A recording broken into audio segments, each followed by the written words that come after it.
السلام عليك يا أبا عبد الله. محمد وآل محمد صلوات.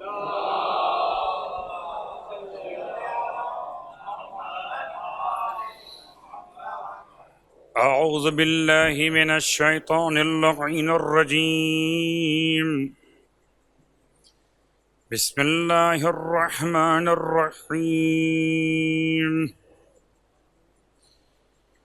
الحمد لله رب العالمين، والصلاة والسلام على أشرف الأنبياء والمرسلين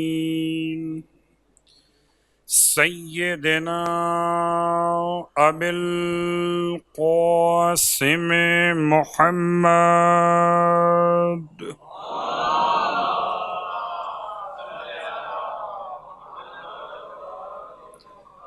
وعلى أهل بيته الطيبين الطاهرين واللعنة الدائمة على أعدائهم أجمعين.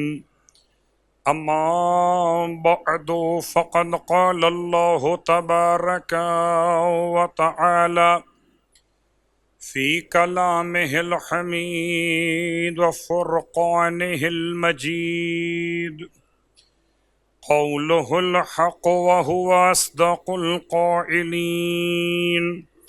بسم الله الرحمن الرحيم. هو الذي بعث في الأميين رسولا منهم يتلو عليهم آياته ويزكيهم ويعلمهم الكتاب والحكمة وإن كانوا من قبل لفي ضلال مبين. صلوات پڑھ لیں محمد وآل محمد.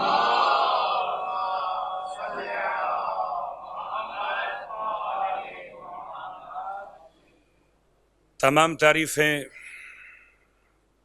خدائے حسین کے لیے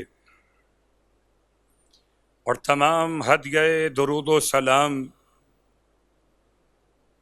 اس حسین ابن علی کے لیے جس نے خدا کی توحید کو ختمیہ مرتبت کی نبوت کے مقصد بعثت کو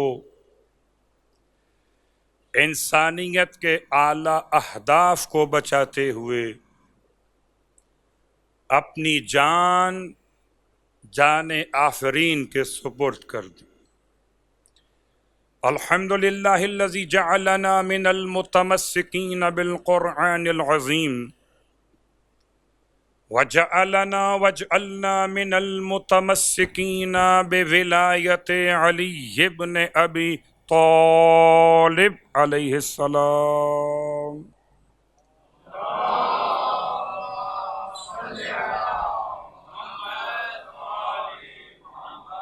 عظم اللہ اجورنا واجورکم بمصابنا بالحسین علیہ السلام وجعلنا وإياكم إن شاء الله من الطالبين بثأر الحسين مع وليه الإمام المهدي من آل محمد علیہم السلام.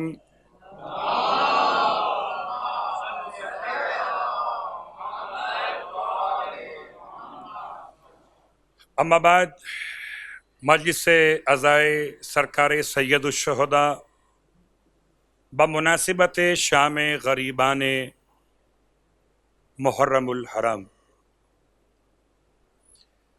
سرنامہ کلام میں آپ کی خدمت مقدس میں سورہ مبارکہ الجمعہ کی آیت نمبر 2 کی تلاوت کا شرف حاصل کیا گیا. مالک دو جہاں، خالق ارض و سما، اس آیہ وافی ہدایہ میں اپنی تسبیح کے تسلسل کو بیان کرتے ہوئے مقصد بعثت حضرت ختمیہ مرتبت بیان کرنا چاہ رہا ہے۔ ایک ایسے سورے کا انتخاب آپ کی خدمت میں خاص طور سے کیا گیا کہ جسے جمعے کے دن کی مناسبت سے اہل ایمان اور عموم قرآن کے لحاظ سے اہل اسلام تلاوت بھی کیا کرتے ہیں اور سماعت بھی کیا کرتے ہیں۔ هو الذی بعث فی الامیین، پروردگار کا اعلان آیت نمبر 1 کے تسلسل کو مکمل کرتے ہوئے۔ کون خدا؟ یسبح للہ ما فی السماوات وما فی الارض الملک القدوس العزیز الحکیم۔ تسبیح بیان کرتے ہیں خدا کے لیے،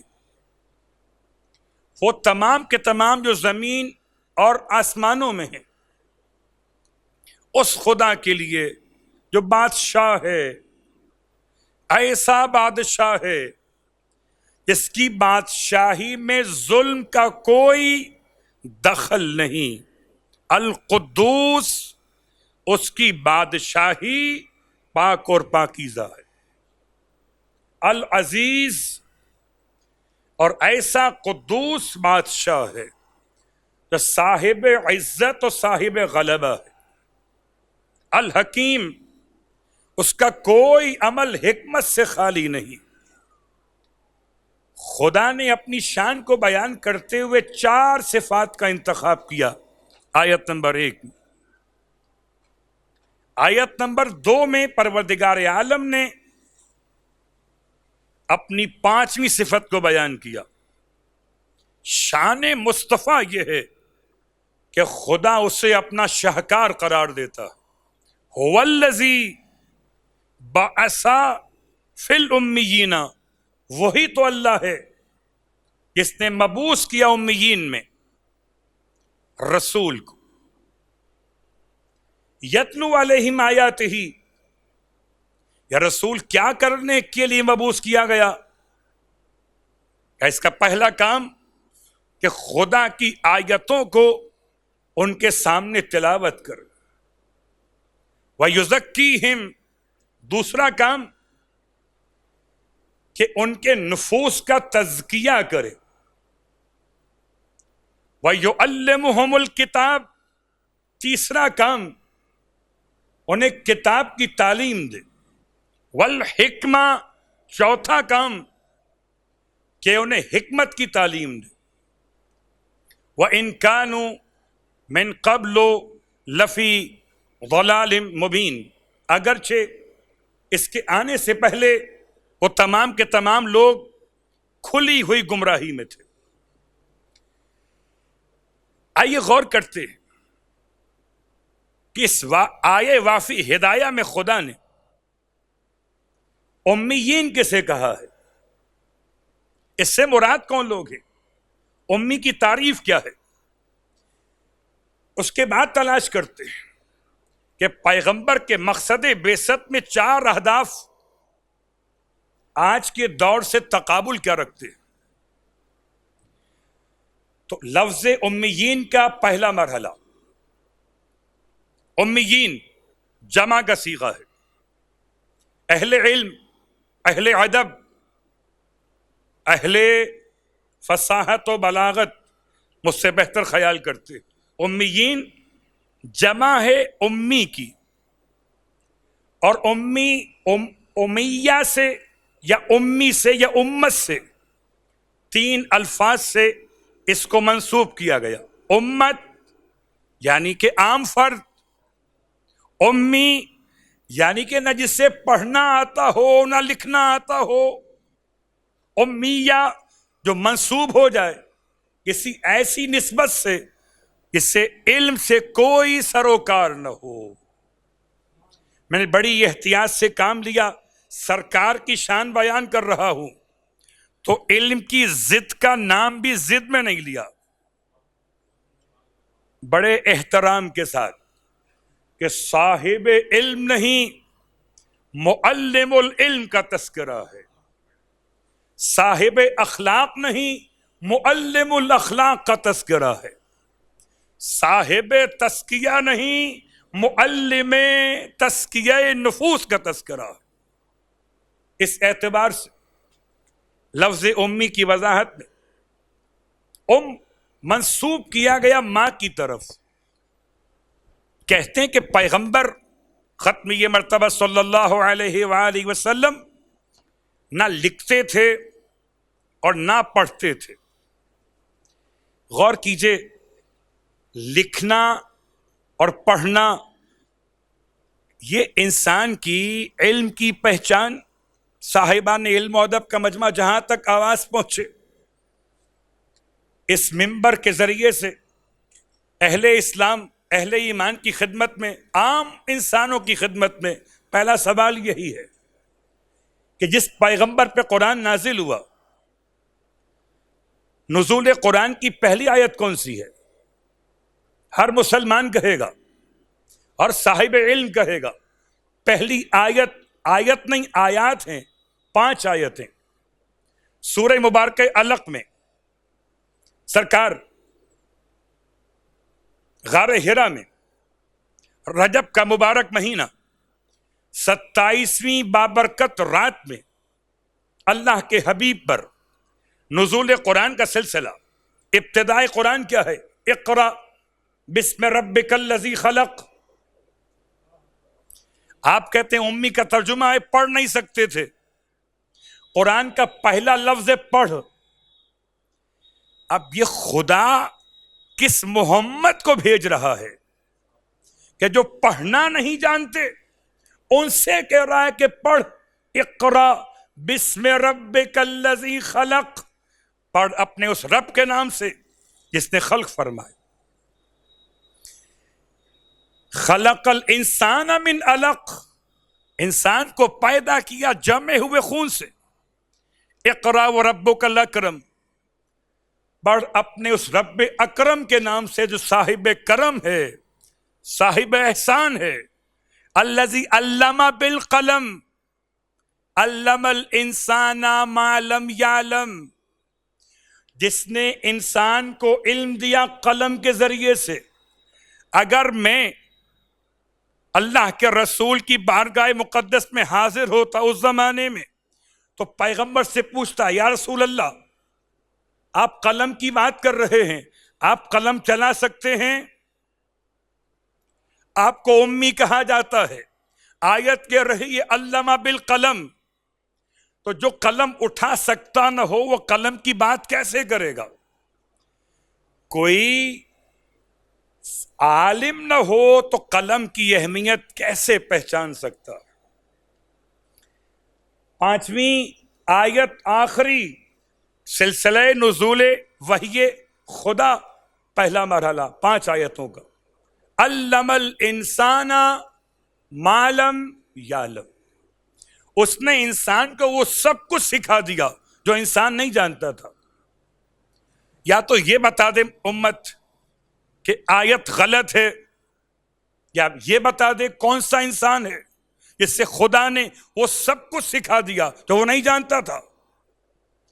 اگر آپ کے درمیان کوئی ایسا انسان دکھائی نہ دے تو آئیے تلاش کرتے ہیں ایسے انسان کو جس انسان کی پہچان سورہ مبارکہ جمعہ کے باہر چلا جاتا ابھی، مگر آپ کو آہستہ آہستہ لیے ہوئے آگے بڑھ رہا ہو تاکہ اس مقام تک پہنچاؤ کہ جہاں قرآن مجید نے سرکار ختمی مرتبت کے علم پر گواہی دی ہے۔ اور اس آیت کو سمجھانے کی سورہ مبارکہ جمعہ کی آیت غور کیجئے گا، پھر غور کیجئے الفاظ کیا ہیں۔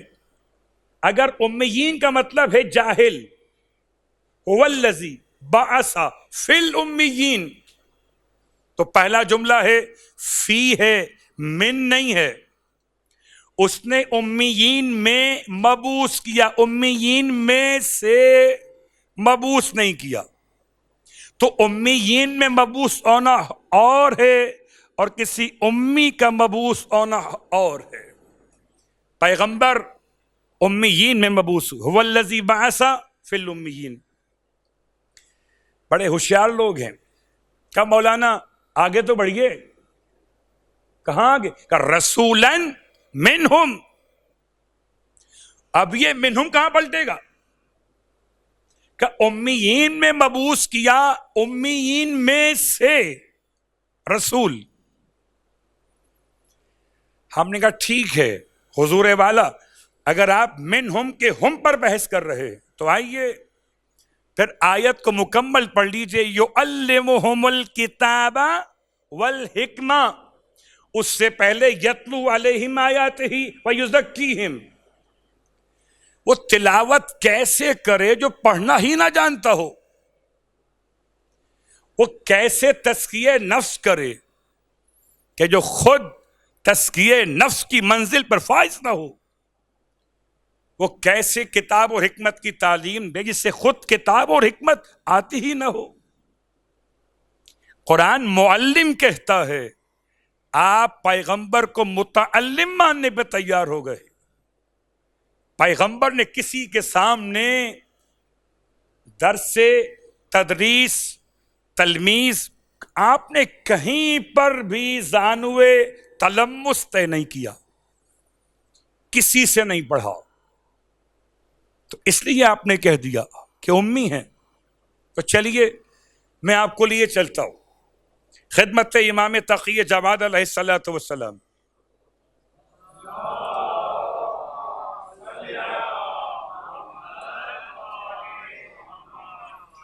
کسی نے امام سے پوچھا کہ بتائیے کہ امی کا مطلب کیا ہے؟ کیا پیغمبر پڑھنا لکھنا نہیں جانتے تھے؟ امام نے ارشاد فرمایا لوگ اس کے بارے میں کیا کہتے؟ ما تقول الناس. اور لوگ کہتے امی تھے، نہ پڑھ سکتے تھے نہ لکھ سکتے تھے. یہ اسلام کی شان بیان ہو رہی ہے کہ سب سے بڑا نبی، سب سے بڑا نبی نہ پڑھ سکتا تھا نہ لکھ سکتا تھا. آج کے دور میں تو خیال کیجئے، جبکہ مقابلہ اہل کتاب سے، مقابلہ اہل علم سے، مقابلہ اہل ادب سے، اور آپ امت اسلامیہ کے ترجمان بن کر اپنے نبی کی شان بیان کر رہے. نہ پڑھ سکتے تھے نہ لکھ سکتے تھے. یہ کیسا عشق محمد ہے! اللہ اکبر. لوگ تو اپنے عاشق کے لیے تانے بانے آسمان سے ملاتے ہیں. ہمارا تو وہ حبیب ہے جو حبیب خدا ہے. ہمارا تو وہ عظیم پیغمبر ہے جو انبیاء کا سردار ہے. اللہ اکبر. غور کیجئے، امام کی خدمت میں سوال، اور امام نے سوال پہ سوال کیا. لوگ کیا کہتے ہیں؟ لوگ یہ کہتے، فرمائے واللہ کذبوا، قسم اللہ کی ذات کی وہ لوگ غلط اور جھوٹ کہتے ہیں. امام فرماتے، امام کون؟ کہ تقی جواد. کون؟ کہ 8ویں امام کے بیٹے، امام الرضا کی اولاد. وہ کون؟ کہ موسی کاظم کے بیٹے. وہ کون؟ کہ جعفر صادق کے بیٹے. کہ وہ کون؟ کہ محمد باقر کے بیٹے. کہ وہ کون؟ کہ سید سجاد کے بیٹے. کہ وہ کون؟ کہ حسین ابن علی کے بیٹے. کہ وہ کون؟ کہ حسن کے بھائی. کہ وہ کون؟ کہ علی کے بیٹے. تو اولاد ختم یہ مرتبت آل محمد کا فرد مقدس پیغمبر کی عظمت کو بیان کر رہا. الفاظ کیا ہیں؟ امام فرماتے ہیں اللہ کے رسول 72 زبانوں میں لکھ بھی سکتے تھے اور پڑھ بھی سکتے تھے. 1 نہیں، 2 نہیں، 3 نہیں. میں کہتا ہوں قسم بخدا یہ روایت تو رکھیں اپنے مقام پر، کم از کم اظہار عشق محمد تو کریں. آئیں مل کر پیغمبر کی شان کو بیان کریں. پیغمبر لکھ بھی سکتے تھے، پڑھ بھی سکتے تھے. اب جتنے حضرات بیٹھے ہوئے فرش اعضاء پر، یہاں سے وہاں تک جہاں تک آواز پہنچے، آپ کی مثال دیتا ہوں. آپ بیٹھے ہوئے اس وقت، آپ نہ لکھ رہے ہیں نہ پڑھ رہے ہیں.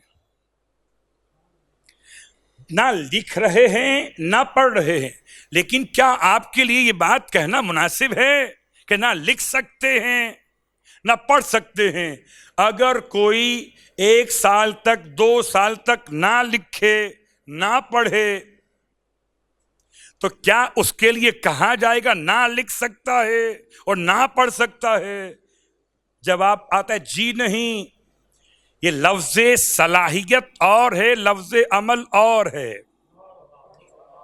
پیغمبر کیوں نہیں لکھتے تھے، کیوں نہیں پڑھتے تھے؟ اس لیے یہ کہیں یہ نہ کہہ دیا جائے کہ پچھلی کتابوں سے پڑھ کر آ کر آیتیں بناتے ہیں، انہیں کوئی لکھ کر دے جاتا ہے اس کو پڑھ کے سناتے ہیں یا اپنے ہاتھ سے لکھ دیتے ہیں۔ اسی لیے قرآن نے چیلنج کیا کہ اگر تم میں سے کوئی ہے جو مقابلہ کرے اس کتاب مجید کا تو پورا قرآن نہ صحیح، 10 سورے نہ صحیح، ارے 1 سورے ہی کا جواب لے کر آ جاؤ۔ سارے جن اور انسان مل کر بھی قرآن کے ایک چھوٹے سورے کا ثواب نہ، ایک حساب نہ لا سکے، مقابل نہ لا سکے، اور یہ کہنے مجبور ہو گئے کہ ما ھذا کلام البشر، کہ یہ بشر کا کلام ہی نہیں ہے۔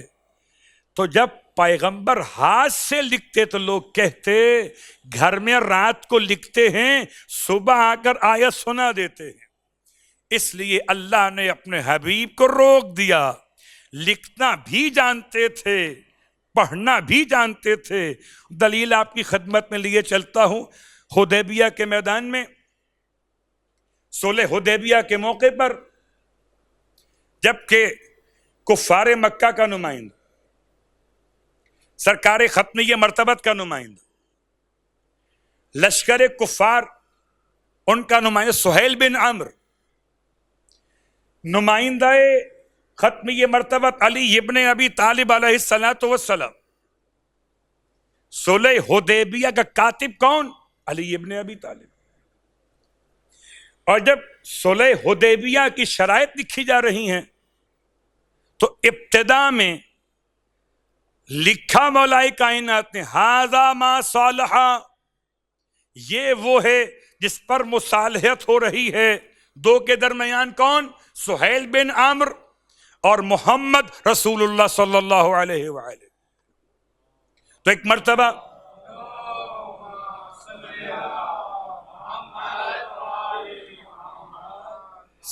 سہیل بن عمرو کہتا کہ یہ برداشت نہیں ہوگا، آپ کاٹ دیجئے، محمد ابن عبداللہ لکھیے، نہ کہ محمد رسول اللہ لکھیے۔ امام فرماتے جس قلم سے لکھ دیا ہو پیغمبر کی رسالت کی گواہی، اس سے ہم کاٹ نہیں سکتے۔ یہ ہمارا عقیدہ کہ پیغمبر اللہ کے رسول ہیں۔ جب معاملہ آگے بڑھا اور نزاع تک پہنچ گیا، صلح حدیبیہ خطرے میں پڑ گئے، تو اللہ کے رسول فرماتے ہیں اچھا یا علی لائیے ہم اسے اپنے ہاتھ سے کاٹ دیتے۔ سب کے سب تاریخ کے افراد جمع ہیں۔ ختمیہ مرتبت نے قلم اٹھایا اور اپنے ہاتھ سے لفظ رسول اللہ کو کاٹ کر لکھا ابن عبداللہ۔ تو اگر قلم چلا نہیں سکتے تھے تو قلم چلایا کیسے؟ اور اگر قلم چلا نہیں سکتے تھے تو پھر اللہ کے رسول نے جو قلم اور دعوات کا مطالبہ کیا تھا تو دے دیا ہوتا امت نے، نہیں چلا سکتے تھے۔ نہ دینا بتا رہا ہے کہ اس زمانے کے اصحاب جانتے تھے کہ پیغمبر لکھ بھی سکتے ہیں اور پڑھ بھی سکتے ہیں۔ اس کے ساتھ ساتھ امام نے ارشاد فرمایا، جب راوی نے پوچھا مولا سے کہ مولا پھر امی کہتے کیوں ہیں؟ فرمایا کیا تم نے قرآن نہیں پڑھا؟ کیا خدا کا اعلان نہیں سورہ انعام کے اندر لِتُنذِرَ ام القری ومن حولہا، کہ تاکہ تو ڈرائے ام القری کے رہنے والوں کو اور اس کے اطراف کے رہنے والوں کو۔ تو قرآن نے مکے کا نام دیا ام القری۔ اب جو مکے میں رہے گا وہ امی ہے۔ عجیب بات ہے، سب کے امی بھول گئے اور محمد کا امی یاد رہ گیا، جو مکے میں رہے امی ہے۔ کیوں کہ مکہ ہے ام القرى، قریوں کی ماں۔ صلوات پڑھ لیں محمد و آل محمد۔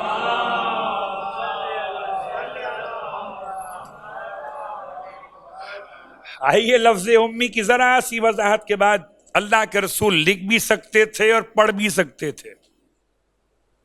اللہ کے رسول کی شخصیت پر خدا نے مقصد بعثت کو بیان کرنا شروع کیا۔ کیوں بھیجا ہم نے؟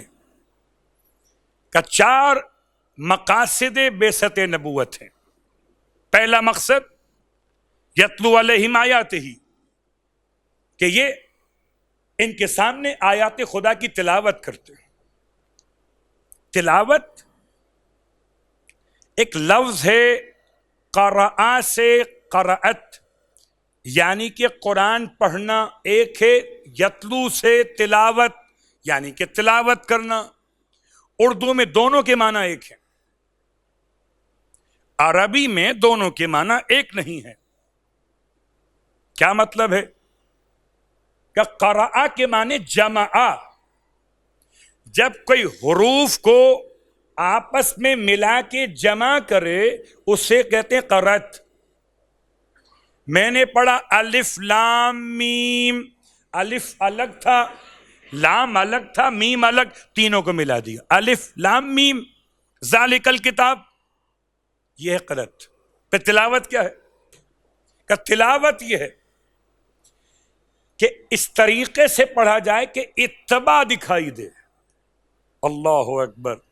اس بات کو سمجھنے کے لیے آئیے چلیں سورہ مبارکہ والشمس میں، والشمس وضحاها والقمر اذا تلاها، قسم ہے سورج کی اور اس کی روشنی کی، اور قسم ہے چاند کی جب تو سورج کے پیچھے پیچھے چلا ہے تو تلا کہتے ہیں پیچھے چلنے کو، ایسے پیچھے چلنا کہ بیچ میں کوئی رکاوٹ اجنبی شے کی موجود نہ ہو۔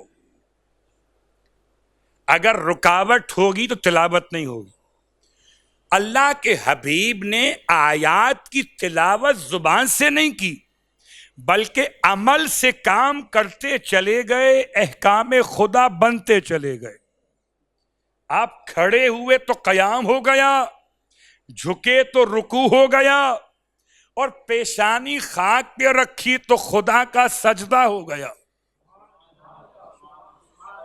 آپ نے کھانا پینا روکا تو امساک میں روزہ ہو گیا۔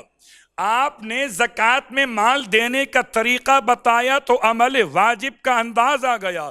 آپ نے احرام پہن کر کعبے کا طواف کیا تو حج کا سلیقہ آ گیا۔ یہ یتلو علیہم آیاتہ،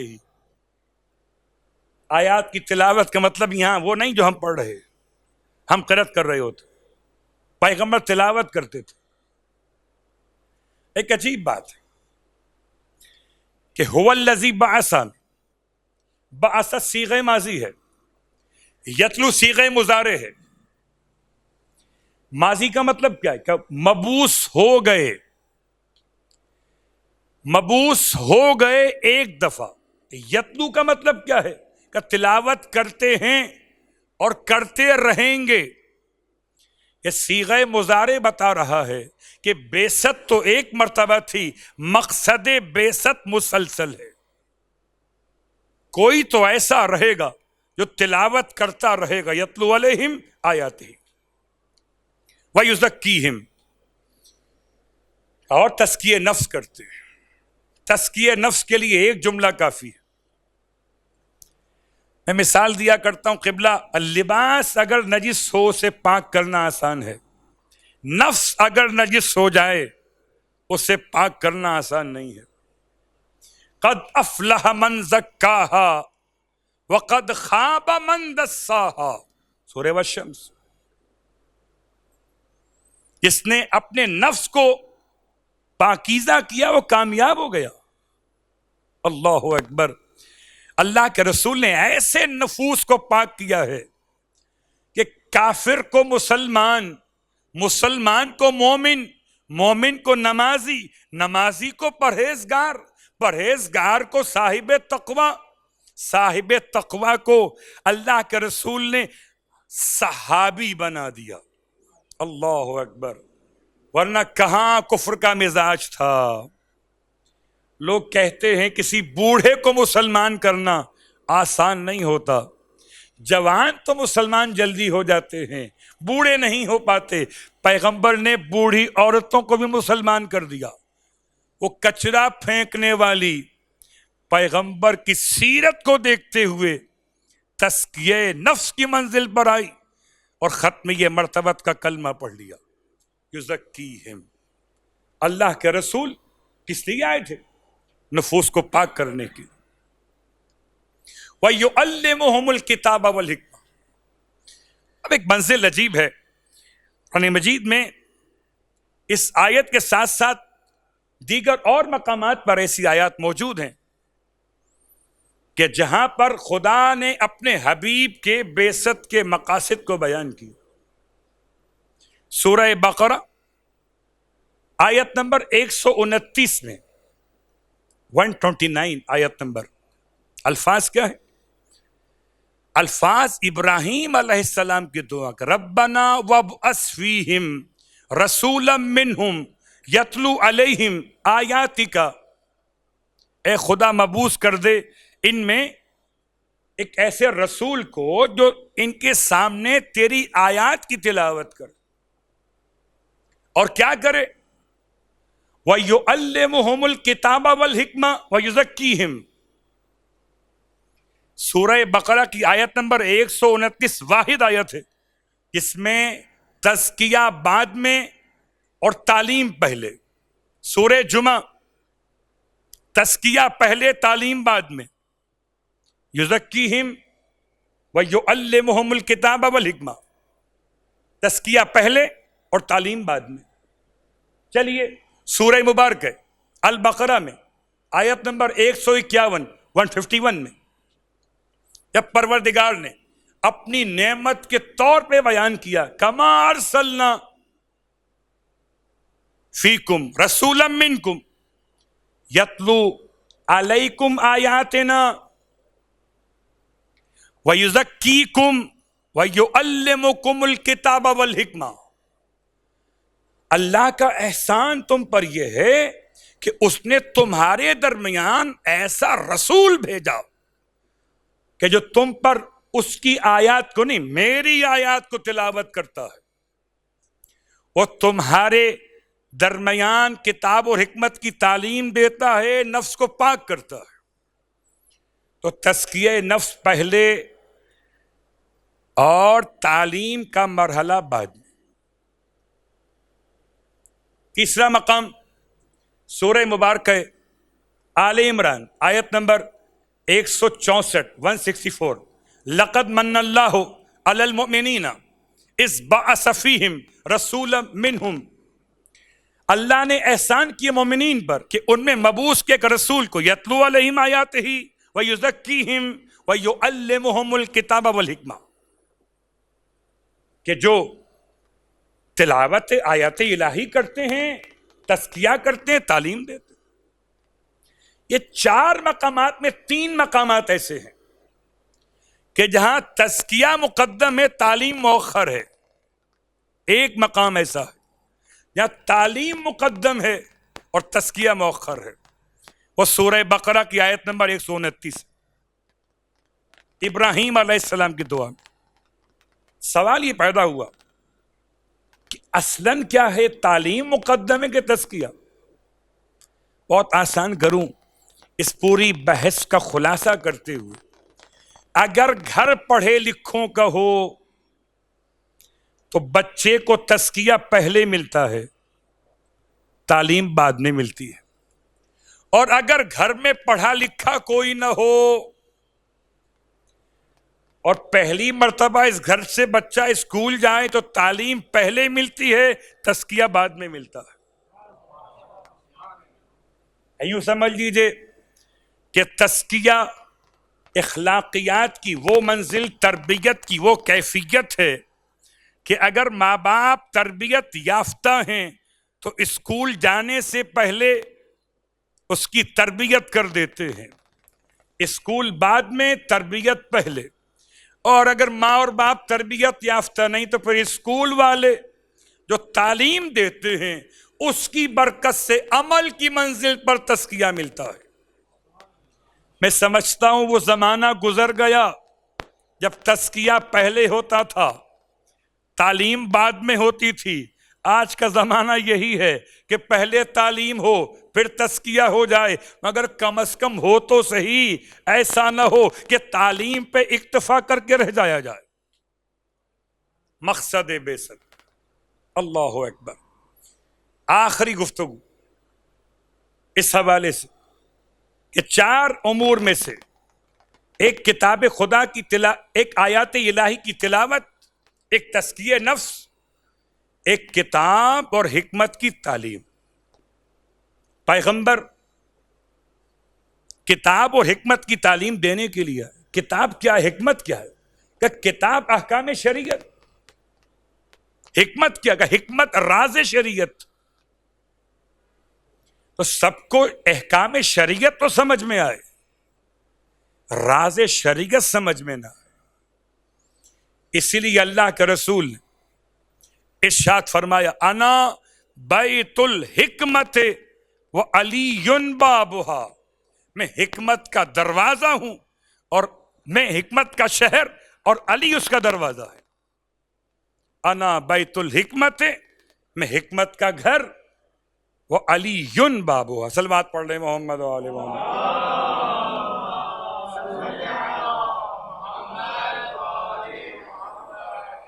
سلسلہ بعثت میں اللہ کے رسول کے جانے کے بعد آیا مقصد بعثت ختم ہو گیا یا باقی ہے؟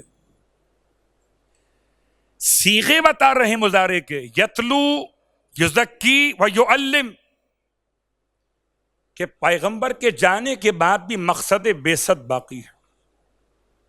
اب کون ہے جو تلاوت کرے آیات کی؟ کون ہے جو تزکیہ نفس کرے؟ کون ہے جو کتاب اور حکمت کی تعلیم دے؟ تو چلیے پیغمبر کی خدمت میں آپ جا رہے ہیں اور آپ نے جانے سے پہلے فرمایا کہ انی تارک فیکم الثقلین، کتاب اللہ و عترتی اہل بیتی، میں تمہارے درمیان 2 گراں قدر چیزیں چھوڑ کے جا رہا ہوں. ایک اللہ کی کتاب، ایک میری عطرت. کتاب اللہ کیا ہے؟ کہ حبل ممدود من السماء الی الارض. کتاب خدا ایک رسی ہے خدا کی طرف سے، تشبیہ قائم کی گئی، جو آسمان سے چلی ہے زمین تک پہنچی ہوئی ہے. وہ عطرتی، اور عطرت کون ہے؟ کہ اہل بیت ہی، میرے اہل بیت. اگر کتاب خدا رہے گی تو عطرت ساتھ میں رہیں گے. آپ فرماتے ہیں مجھے خدائے خبیر نے خبر دی ہے کہ یہ دونوں کبھی جدا نہ ہوں گے، یہاں تک کہ میرے پاس حوض کوثر پہ پہنچے.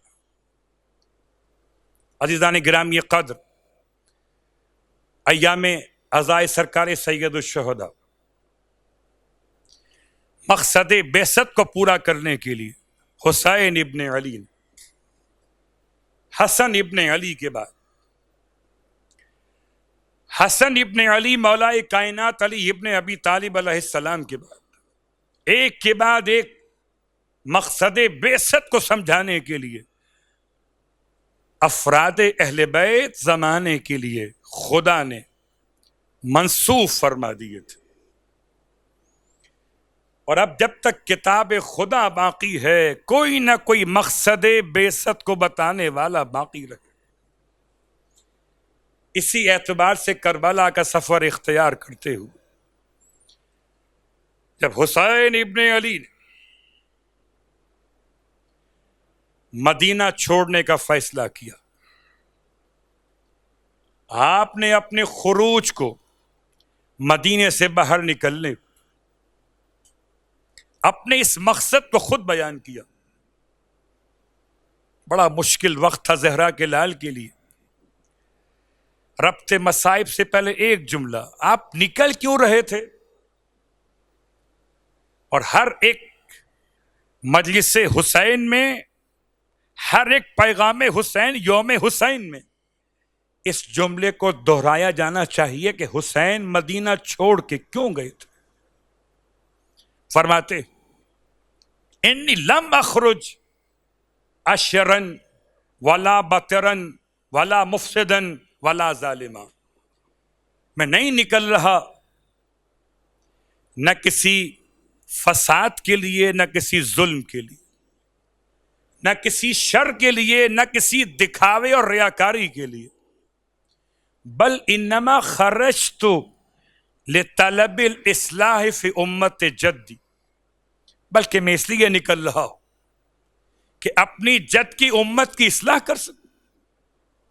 وَأُرِيدَ أَنْ آمُرَ بِالْمَعْرُوفِ وَأَنْهَى عَنِ الْمُنْكَرِ. میں چاہتا ہوں کہ میں اچھائی کا حکم دوں اور برائی سے روک دوں. زہرا کا لال بتانا چاہتا ہے کہ نکلنے کا مقصد بعثت ختمی مرتبہ تھا. کیوں نکل رہے تھے؟ اچھائی کا حکم دینے کے لیے، برائی سے روکنے کے لیے. مگر طریقہ کون سا اختیار کریں گے؟ اسیرو بسیرت جدی وعلی ابن ابی طالب. اور میں چلوں گا راستے ختمی مرتبت پر، وہ ابی اور اپنے بابا کے راستے پر، علی ابن ابی طالب. ہائے حسین. جیسے ہی خبر زینب تک پہنچی ہے کہ حسین مدینہ چھوڑ کے جا رہے ہیں، بےتاب ہو کر بھائی کی خدمت میں پہنچی ہیں. بھیا آپ مجھے ساتھ تو لے کر چلیں گے نا؟ اور امام نے جواب میں ارشاد فرمایا، بہن شوہر سے پوچھ کر آئیے، اگر وہ اجازت دے دے تو آپ ساتھ چلیے. مولا آپ تو صاحب اختیار ہیں، آپ بہن کو لے جاتے، مگر امام نے مقصد بعثت کو بتانا تھا، شریعت کو بچانا تھا، اس لیے شوہر کی اجازت کی اہمیت کو قائم کیا. زینب کبریٰ خدمت جناب عبداللہ میں آئی ہیں. عبداللہ بستر علالت پر ہیں. آ کے سلام کیا. سلام کر کے کہتی ہیں، میرے وارث آج تک علی کی بیٹی نے آپ سے کوئی سوال نہیں کیا میرے وارث، مگر آج علی کی بیٹی سوالی بن کر آئی ہے.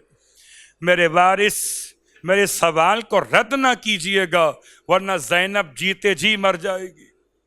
جناب عبداللہ اٹھ کر بیٹھ گئے. فرماتے تھے شہزادی آپ کیا چاہتی ہیں، آپ بیان کیجئے. تو فرمایا کہ میرے وارث میرا بھائی مدینہ چھوڑ کے جا رہا ہے، میں اپنے بھائی کے ساتھ جانا چاہتی ہوں. عبداللہ نے اجازت دے دی، شہزادی آپ کو اختیار ہے، آپ جا سکتی ہیں. شہزادی اطمینان کے ساتھ واپس چلنے کے لیے مڑی تھیں کہ عبداللہ کی آواز آئی، شہزادی رک جائیے. زینب کے قدم رک تو گئے مگر دل پر قیامت گزر گئی. پلٹ کے فرمایا وارث کا ارادہ بدل گیا. فرمایا شہزادی ارادہ نہیں بدلا مگر اللہ کے رسول کی حدیث کے مطابق چاہتا ہوں عمل کیا جائے. ارے جب سفر طویل ہے تو صدقے کا سامان تو لے جائیے. یہ کہہ کر ایک طرف اون کا ہاتھ تھاما، ایک طرف محمد کا ہاتھ تھاما، اپنے دونوں شہزادوں کو زینب کے حوالے کیا. ہائے زینب کبریٰ شہزادوں کو لیے ہوئے بھائی کی خدمت میں پہنچی. میرا مولا مدینے سے جانے کی تیاری کر رہا ہے. نانا کی قبر پر گئے، بڑا گریہ کیا. نانا نانا آخری سلام لیجیے. نانا اب یہ مجاور سلام کرنے نہ سکے گا. اماں کی لحد پر پہنچے. اماں حسین کا آخری سلام. اماں اب مدینہ چھوڑ کر حسین جا رہا ہے. اماں اب آپ کی قبر کی زیارت کے لیے نہ آ سکے گا. گا. بھائی کی لحد پر پہنچے. رخصت حسین کا منظر بڑا عجیب تھا. مدینے کے در و دیوار گریا کرتے تھے. مدینے میں رہنے والوں کی فریاد بلند تھی. رونے والوں، ایسے میں میرے مولا کا قافلہ جیسے ہی مدینے کے باہر پہنچا ہے، کہتے ہیں امام نے جو پلٹ کے نگاہ کی مدینے کی طرف، میرا دل کہتا ہے جب کوئی عام زائر مدینے سے واپس آ رہا ہو، بار بار مڑ کر سبز گنبد کو دیکھ کے روتا ہے. زہرا کا لال جانے پیغمبر پلٹ کے مدینے کو دیکھ کے رو رہے تھے کہ اچانک آپ کی نگاہوں نے مشاہدہ کیا کہ فاطمہ صغرا ام سلمہ کے ساتھ ساتھ چلی آتی ہیں. امام نے بیٹی کو دیکھ کے فرمایا بیٹی کس لیے باہر نکل آئیں؟ تمہیں سمجھا کے تو آئے تھے. بچی ہے نا، کہنے لگی بابا ایک مرتبہ مجھے ماں بہنوں سے اور ملوا دیجئے. ارے سارے اونٹوں کو بٹھایا گیا، ہر اماری میں فاطمہ صغرا بیویوں سے ملنے کے لیے پہنچی. ایک اماری میں جناب رباب کے گود میں علی اصغر ہے. جب فاطمہ صغرا ماں سے مل چکی، بھیا کو گود میں لیا، رو کے کہتی تھی اماں سب چلے جاتے، میرا بھائی تو میرے پاس رہ جاتا. رونے والوں، اصغر بہن کی گود میں ہیں. صغرا رو رو کر کہتی ہیں اس سے کوئی مجھ سے زبردستی نہ لیجئے، خود سے اگر آنا چاہے تو نہیں روکوں گی. بچہ بہن کی گود میں ہے، ماں کی گود میں نہیں آنا چاہتا اور کسی کی گود میں نہیں آتا. امام قریب آئے، آگے بڑھ کر اصغر کے کان میں کچھ فرمایا. بچے نے تڑپ کے بہن کی گود کو چھوڑ دیا. آئے صغرا رہ گئی اصغر باپ کی گود میں. قافلہ آگے بڑھا. رونے والوں، محرم کی 2 تاریخ کو قافلہ مکے سے ہوتا ہوا کربلا پہنچا ہے. تاریخ کا جملہ ہے زہرا کا لال کربلا پہنچا. امام نے زلجنا تبدیل کیے، گھوڑے تبدیل کیے، مگر کسی گھوڑے نے قدم آگے نہ بڑھایا. امام نے ارشاد فرمایا بھیا عباس یہاں رہنے والوں کو بلا کر تو لائیے، اس زمین کا نام تو پوچھا جائے. کسی نے کہا مولا اسے شط فرات کہتے ہیں، کسی نے کہا مولا اسے نینوا کہتے ہیں، کسی نے کہا مولا اسے ماریا کہتے ہیں. ایک شخص نے ڈرتے ہوئے کہا مولا اسے کرب و بلا کہتے ہیں. امام نے کرب و بلا کا نام سنا، فرمایا اسی مقام پر خیام نصب کیے جائیں گے. زمین خرید فرمائی ہے. جیسے ہی خیمے لگائے گئے، زینب کو بھائی سے ملاقات کی آرزو ہے. ارے بھائی کو طلب کیا ہے، ماں جائے کو بلوایا ہے. امام خیمہ زینب میں پہنچے. فرمایا بہن کیسے یاد کیا؟ رو کے فرماتی ہیں بھیا کہ یہاں سے آگے بڑھنے کا ارادہ نہیں ہے. امام فرماتے ہیں بہن یہاں سے کیوں آگے جانا چاہتی ہیں؟ فرمایا بھیا جب سے اس زمین پر پہنچی ہوں مجھے آپ کے خون کی خوشبو اس زمین کی مٹی سے آ رہی ہے. واہ محمد واہ مصیبت ہائے کربلا.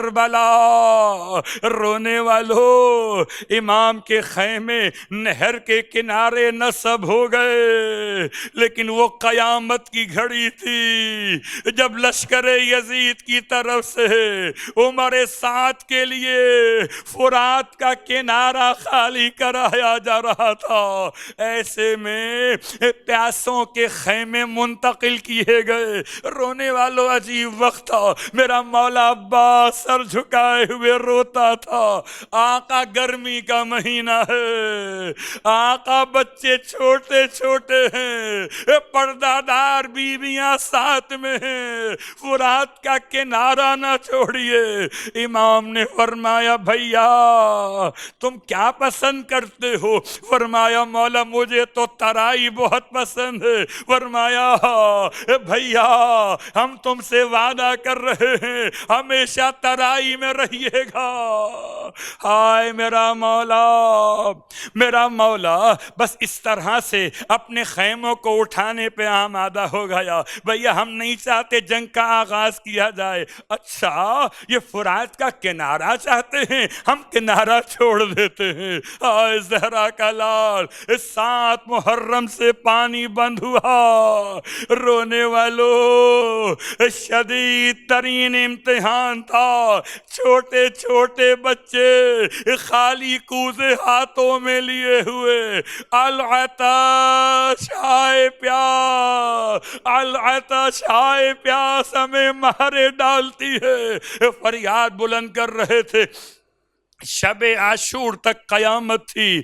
رونے والوں ایسی قیامت تھی کہ ہائے زینب کبریٰ عجیب کیفیت میں تھیں. اپنے ماں جائے کو بلوایا, بھیا مجھے کہیں سکون نہیں ملتا. اکبر کے پاس جاتی ہوں, اصغر کے پاس آتی ہوں, کبھی قاسم کو دیکھتی ہوں, کہیں سکون نہیں ملتا. بھیا کوئی ایسی بات کہیے جس سے بہن کو سکون مل جائے. امام نے ارشاد فرمایا بہن ہم سے بہت بہتر تھے نانا رسول خدا. ایک دن تو ایسا آیا کہ نانا کا جنازہ اٹھانا پڑا. بہن ہم سے بہت بہتر تھی ماں فاطمہ زہرا. ایک دن تو ایسا آیا کہ ماں کی پسلیاں ٹوٹی ہوئی دیکھنی پڑی. ایک دن ایسا آیا کہ ہم سے بہت بہتر تھے بابا. ارے سر شگافتہ ہوا, جنازہ اٹھایا گیا. ہم سے بہت بہتر تھے بھیا حسن مجتبیٰ, لیکن بہن ایک دن تو ایسا بھی آیا تھا نا جب بھائی کے جگر کے ٹکڑے دیکھے. تو بہن ایک دن تو ایسا بھی آنا ہے ارے جب ہم بھی نہ رہیں گے. بس یہ سننا تھا. تڑپ کے فرمایا بھیا اتنا بتا دیجئے, ارے کوئی بھائی اپنی بہن کو اپنی موت کی خبر یوں بھی دیا کرتا ہے. امام نے اپنی بہن کے سر مقدس کو اپنے شانے پہ رکھ لیا. فرمائے جتنا رونا ہے آج رو لیجئے, ارے کل مت روئیے گا, کل روتے ہوئے بچوں کو سنبھالیے گا, روتی ہوئی بیواؤں کو سنبھالیے گا. اجرکم اللہ.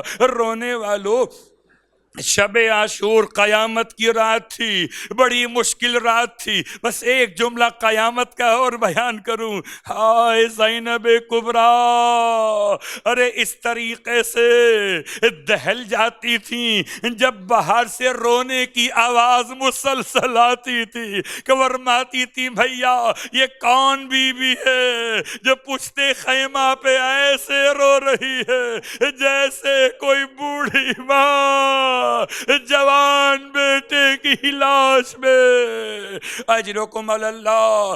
رونے والوں رات ڈھل گئی, دن عاشور کا نمودار ہوا. میرے مولا نے اپنے مؤذن کو روکا, اکبر کو آواز دی, اکبر بیٹا آج فجر کی اذان آپ دے دیجئے.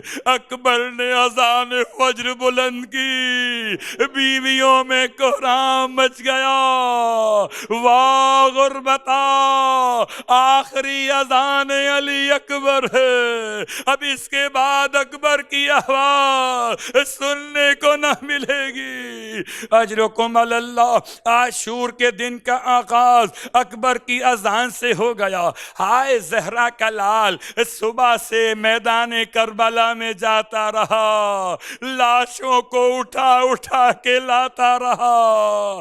کبھی کبھی جاتے تھے قاسم کی لاش کو اٹھا کے لاتے تھے، کبھی جاتے تھے اکبر کی لاش کو لاتے تھے، ارے کبھی جاتے تھے آئے عباس کے کٹے ہوئے بازوؤں کو، کبھی جاتے تھے اصغر کو گود میں لیے ہوئے۔ رونے والوں، سارا دن میرے مولا کا گزر گیا، ایک کے بعد ایک لاشا اٹھاتے چلے گئے، مولا نے سب کے لاشیں اٹھائے، بس 2 لاشیں نہ اٹھائے جا سکے۔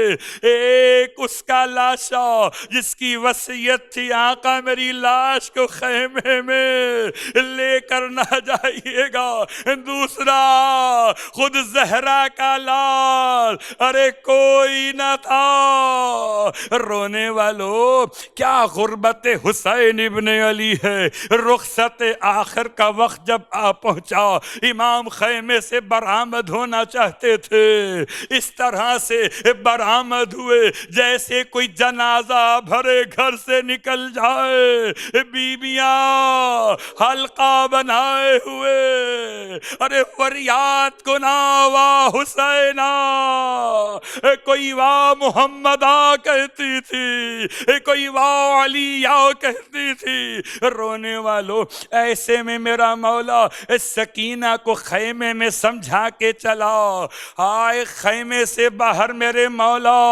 ایک مرتبہ دائیں دیکھا، ایک مرتبہ بائیں دیکھا، ارے کوئی سوار کرانے والا حسین کو دکھائی نہ دیا۔ میرا مولا آواز دیتا تھا اپنے پیاروں کو، آؤ حبیب ابن مظاہر آؤ، آؤ مسلم ابن اوسج آؤ۔ شہیدوں کے لاشیں تڑپنے لگے، زینب در خیمہ پہ آ گئیں، بھیا بھیا اگر کوئی نہیں سوار کرانے کے لیے، بہن آ جائے سوار کرانے کے لیے۔ امام نے روکا، خود سوار ہوئے، مگر ذوالجناح کہتا تھا چلوں کیسے، ارے سکینہ لپٹی ہوئی ہے، کہتی تھی رو رو کر گھوڑے میرے بابا کو مقتل میں لے کر نہ جا۔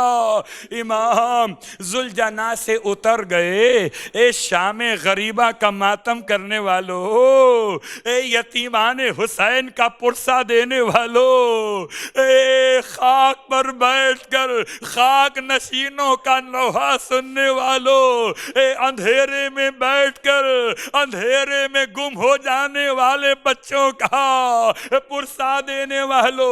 حسین سکینہ سے بڑی محبت کرتے تھے، اتر گئے گھوڑے سے، بچی کو گود میں لیا، فرمانے لگے بیٹی تمہیں سمجھا کے تو آئے تھے کہ اب خیمے میں رہنا، ہمیں یاد نہ کرنا۔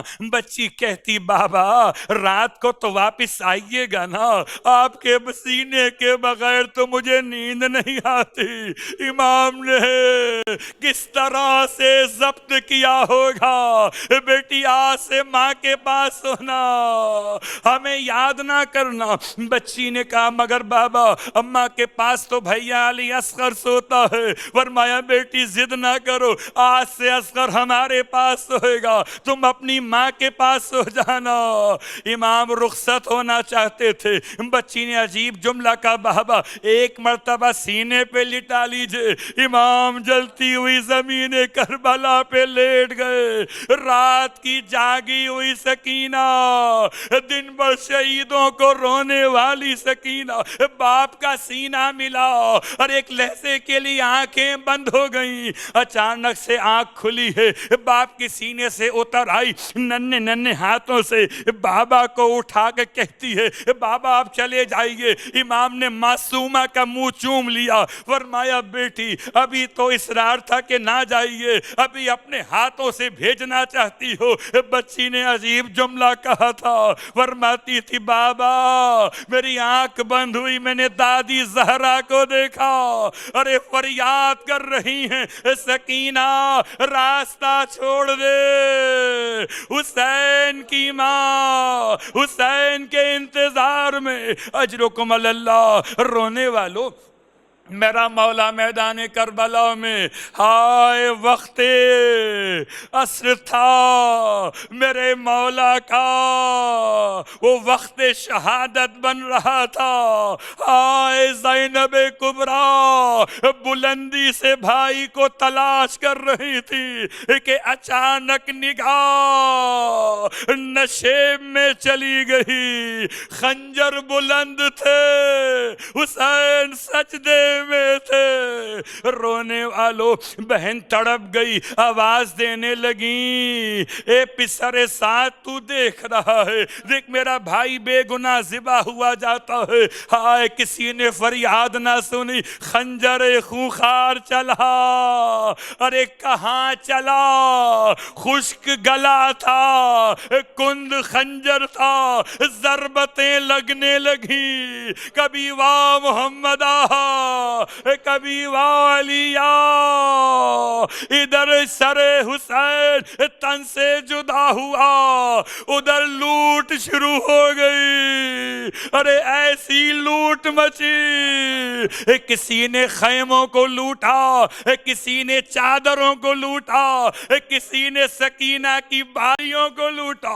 اجرکم اللہ، رونے والوں آ گئی غریبوں کی شام، آ گئی یتیموں کی شام، ارے کوئی ناصر نہ رہا، کوئی محافظ نہ رہا، بچے کربلا کے میدان میں بکھر گئے۔ جب خیمے جلائے جا رہے تھے، ایک کے بعد ایک خیمہ جلایا جاتا تھا، بیویاں سمٹ کے دوسرے خیمے میں، یہاں تک کہ 16 خیمے جل گئے، آخری 17واں خیمہ ہے۔ جیسے ہی اس کو آگ لگائی گئی، جناب زینب کبریٰ امام سجاد کے قریب آئیں، بیٹا امام وقت تو بتلاؤ جل کے مر جائیں یا بغیر چادر کے نکل جائیں؟ فرماتے تھے میرے مولا اے پھوپھی اماں ایسے ہی نکل جائیے۔ آ گئی زینب کھلے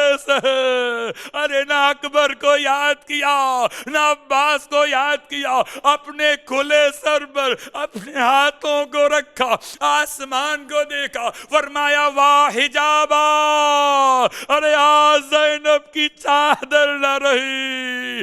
اجرکم اللہ، ادھر سید سجاد کو خیمے سے جلنے سے بچائے زینب، ادھر سکینہ گم ہو گئی، تلاش کرنے کو جائے زینب، یتیموں کو جمع کرے زینب۔ رونے والوں مرحلہ شام غریبہ کا، سکینہ کو تلاش کرتی ہوئی مقتل میں چلی آئیں، کبھی نہر القمہ کو دیکھا، آواز دی بھیا سکینہ تو نہیں آئی، ارے منہ پر تماچوں کے نشان تھے، کانوں سے لہو بہتا تھا، دامن میں آگ لگی تھی۔ رونے والوں ایسے میں راوی لکھتا ہے، حمید ابن مسلم کہتا ہے میں نے بچی کو دیکھا کہ خیمے سے باہر آئی ہے اور دامن میں آگ لگی ہوئی ہے، جیسے جیسے آگے بڑھتی ہے آگ بھڑکتی جاتی ہے۔ کہتا ہے میں آگے بڑھا تو بچی نے مجھے اپنے قریب آتے ہوئے دیکھا، دونوں ہاتھوں کو اٹھا کے کہنے لگی شیخ میرے قریب نہ آنا، میں اولاد فاطمہ زہرا ہوں، شیخ ہم پر احسان کرنا چاہتا ہے، نجف کا راستہ بتا دے۔ واہ مصیبتا، پوچھا شیخ نے نجف جا کے تو کیا کرے گی؟ کہا تجھے نہیں معلوم میرا دادا علی مرتضیٰ رہتا ہے، ارے فریاد کروں گی دادا بھرا گھر لٹ گیا، دادا میرا بابا مارا گیا۔ شاید سکینہ فریاد کرتے کرتے مقتل میں چلی آئی ہے، زینب کبریٰ تلاش کرتی ہوئی پہنچی، دیکھا لاشوں کے درمیان لاشیں بے سر کے قدموں پہ منہ رکھے ہوئے، بچی آنکھیں بند ہیں، آنسو بہے جاتے ہیں، آہستہ سے اٹھا کے فرمایا سکینہ یہ تو بتا دیجئے یہاں کیسے آ گئی؟ اتنی لاشوں میں اس لاش کو کیا سمجھا؟ بچی کہتی پھوپھی اماں میں تو روتی ہوئی جاتی تھی، بابا بابا، اسی لاش بے سر سے آواز آواز بلند ہوئی بنیا الیہ الیہ، بیٹی سکینہ میرے قریب آؤ۔ رونے والوں سکینہ کو لے کے واپس تو پلٹ آئی ہیں۔ ہائے زینب ام کلثوم جلی ہوئی قنات کے قریب میں سارے بچوں کو جمع کیا، بچے گم ہو گئے، تلاش کرنے کو آگے بڑھی، جھاڑیوں کے قریب میں دو بچوں کو گلے میں باہیں ڈالے ہوئے لیٹے ہوئے دیکھا۔ زینب سے ام کلثوم نے کہا شاید کہ بچے یہاں لیٹے اور آنکھ بند ہو گئی، ذرا آہستہ قدم اٹھاؤ نیند نہ خراب ہو جائے۔ اب جو ان کے قریب پہنچ کے انہیں سیدھا کیا، دونوں کے سینوں پر گھوڑوں کی ٹاپوں کے نشان تھے۔ ایک کو زینب نے اٹھایا، ایک کو ام کلثوم نے آواز دی بھیا آؤ دیکھو کہ بہن لاشیں اٹھا رہی ہے۔ رونے والوں شام غریبا سب کو جمع کیا، بی بی نے اٹھایا ہاتھ میں ٹوٹا ہوا نیزہ، کھڑی ہو گئی پہرے پر۔ دور سے ایک نقاب سوار کو آتے ہوئے دیکھا، آواز دی آنے والے اب واپس چلا جا، اب کیا لینے کے لیے آیا ہے؟ ہمارے پاس کچھ نہیں بچا۔ آنے والا پھر بھی نہ رکا، پھر آپ نے آواز دی آنے والے خدا کے لیے واپس چلا جا، یتیم بچے ابھی ابھی سوئے ہیں۔ آنے والا پھر بھی نہ رکا، پھر فرمایا آنے والے اچھا اگر لوٹنا ہی چاہتا ہے دن کی روشنی میں آنا، ابھی تو چلا جا۔ آنے والے پہ کوئی اثر نہ ہوا، آگے بڑھتا ہی چلا گیا، یہاں تک کہ علی کی بیٹی کو جلال آ گیا۔ آگے بڑھی، گھوڑے کی لگام پر ہاتھ رکھ دیا، فرمایا تجھے علی کی بیٹی منع کر رہی ہے، رکتا کیوں نہیں؟ علی کا نام آیا، چہرے سے نقاب الٹ دی، فرمایا پیرے پر بابا آ گیا، ارے جا کر بیٹھ جا، زینب تیرا بابا۔ بڑی صابرہ تھی زینب کبریٰ، مگر جب باپ کو سامنے پایا ارے صبر کا یارہ نہ رہا، لپٹ گئی قدموں سے، بابا اب آئے ہو؟ جب بھرا گھٹ گیا، بابا اب آئے ہو؟ جب میرا بابا اب آئے ہو؟ جب میرا بھیا مارا گیا۔ ہائے زینب کبریٰ، ہائے علی میرے حبیب۔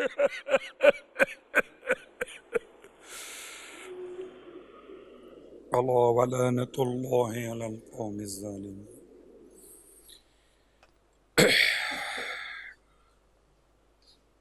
پروردگار واسطہ محمد و آل محمد کا ہماری اس عبادت کو مقبول و منظور فرما۔ بار اللہ واسطہ محمد و آل محمد کا پروردگار تمام تر شرکائے مجلس کی حوائج شرعیہ کو پورا فرما۔ بار اللہ واسطہ محمد و آل محمد کا پروردگار تمام تر اسلام دشمن قوتوں کو نیست و نابود فرما۔ بار اللہ واسطہ محمد و آل محمد کا عزائے سرکار سید الشہداء کی حفاظت فرما۔ امام زمانہ علیہ السلام کے ظہور میں تعجیل فرما، اور ہم سب کو امام علیہ السلام کے ادنا ترین خدمت گزاروں میں شامل فرما۔ ربنا تقبل منا انک انت السمیع العلیم بجائے محمد وآلہ المعصومین برحمتک یا ارحم الراحمین۔